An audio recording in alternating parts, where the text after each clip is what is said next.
Have you ever felt something that was just off about somebody? Something cold? Let me tell you that you got to pay attention to that stuff. You see, the uneasy tug may not be cynicism, it may be the good shepherd waking you up. You see, predators don't roar at the door. They rehearse your language, they mirror your values, they time their favors. So today, we're going to turn that vague, uneasy feeling into a sense of discernment. We're going to name the patterns, we're going to watch the fruit, and we're going to guard that which is entrusted to us, whether it is a family, a business, a church, etc. Now, there are moments when people feel something inside that won't quiet down. The faint heat underneath their skin when a smiling person enters the room, the tension behind the eyes when praise feels too weird to be real.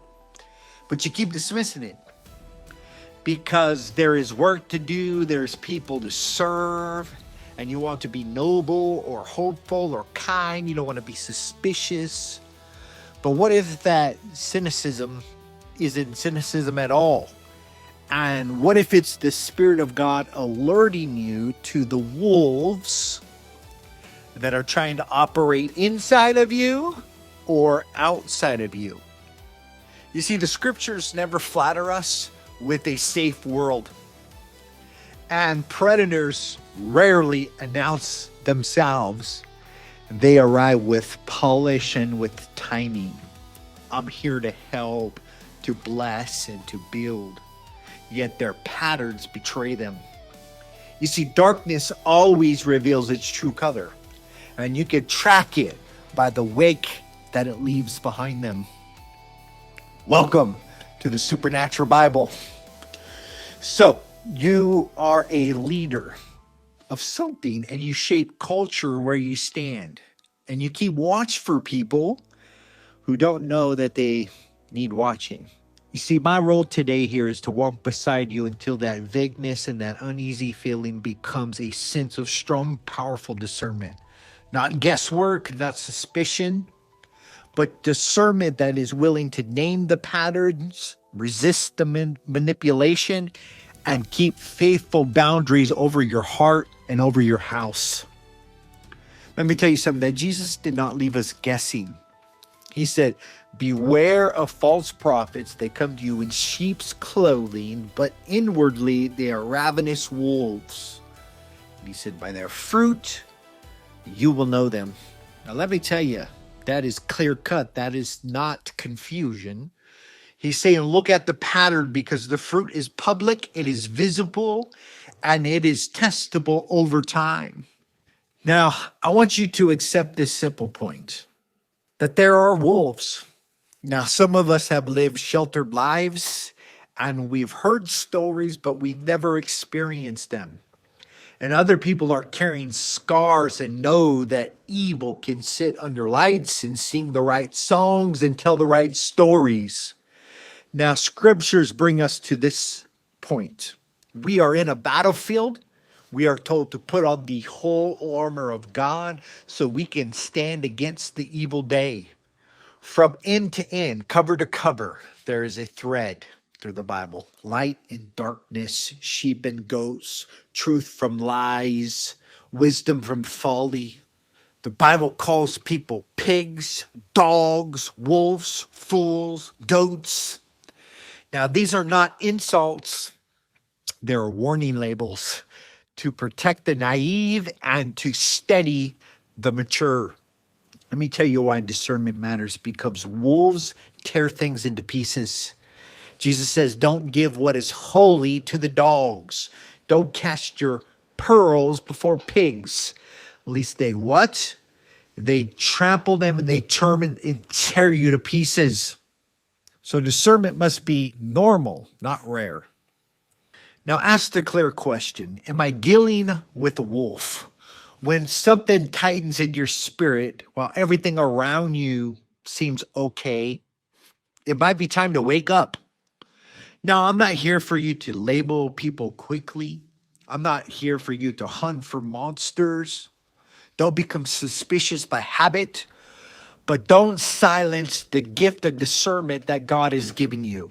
He's not stirring fear, he's stirring focus. Test all things and hold firmly to that which is good. Now, testing isn't unspiritual. Testing is love, guarding what God has entrusted to you. I want to picture this scene with Saul and David. He's in the palace, the music is nice. David's harp is going through the air and worship and smiles and favor fills the room. And then all of a sudden, a spear comes past David's face. Saul later weeps because of it, calls him my son, and he starts speaking about peace. And then the next day, soldiers begin to comb the heels. Let me tell you, he had charm on the surface, but he had harm at the core. He had blessings on his mouth, but hunting inside of his heart. Now, the Bible expects us to notice track record.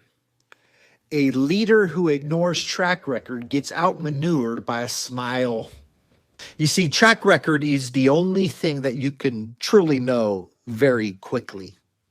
Observe fruit. Tally the outcomes. If the wake behind someone is full of wounded people, betrayed trust, broken partnerships, wisdom says that the future rhymes with the past.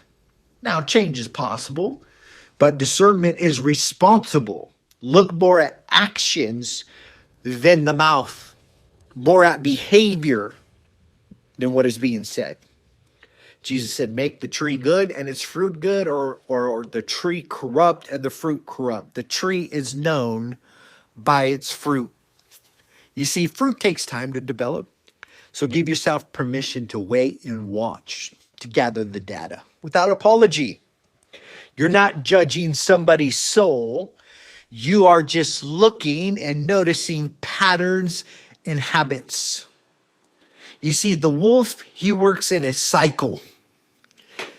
His cycle is seduce, confuse, exploit. Seduction sounds a lot like affirmation. You feel seen, noticed, doors open at the perfect moments, and then confusion creeps in. The promises shift, the storyline blurs. Your words get quoted back to you in the way that you never said them. Then the exploitation. You are given more than is healthy. Your pressure to prove your loyalty grows. A new dependence forms. And it doesn't feel like it used to. And then when exposure comes, the cycle repeats. Fresh new charm. Sudden sorrow. Grand gestures. More fogged. A lot of times this is wrapped up in religious language. You see, a wolf wears a sheep costume. The disguise is not reverent. Jesus said, my sheep hear my voice and they follow me. Wolves study that voice. They learn the phrases. Man, even Saul began to prophesy when he was among the prophets. This is clear example of a wolf. He was a chameleon, blending in wherever the agenda worked. You see, external markers are not enough. Religious vocabulary can be manufactured. Presence without surrender can be performed. Charisma is not character.